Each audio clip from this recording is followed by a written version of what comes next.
بسم اللہ الرحمن الرحیم۔ سیدنا امام حسین کی ولادت مبارک 5 شعبان 4 ہجری کو مدینہ میں ہوئی۔ رسول اللہ صلی اللہ علیہ وآلہ وسلم نے آپ کے کان میں اذان دی اور منہ میں اپنا لعاب ڈالا اور آپ کے لیے دعا فرمائی۔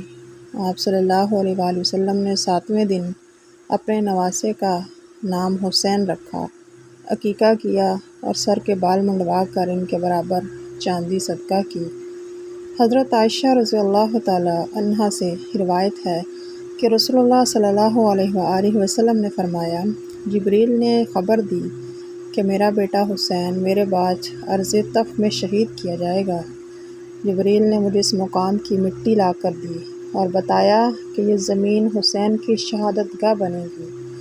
ایک روایت کے مطابق ایک بار رسول اللہ صلی اللہ علیہ وآلہ وسلم نے سیدنا حسین کے رونے کی آواز سنی تو ان کی والدہ سے کہا، کیا تمہیں معلوم نہیں کہ حسین کے رونے کی آواز مجھے غمگین کرتی ہے؟ سیدنا حسین رضی اللہ تعالیٰ عنہ ایک مرتبہ گھوڑے پر سوار ہو کر جا رہے تھے۔ راستے میں غربا کی ایک جماعت نظر آئی جو زمین پر بیٹھے کھانا کھا رہے تھے۔ انہوں نے کہا، فرزند رسول صلی اللہ علیہ وآلہ وسلم، ہمارے ساتھ کھانا تناول فرمائیے۔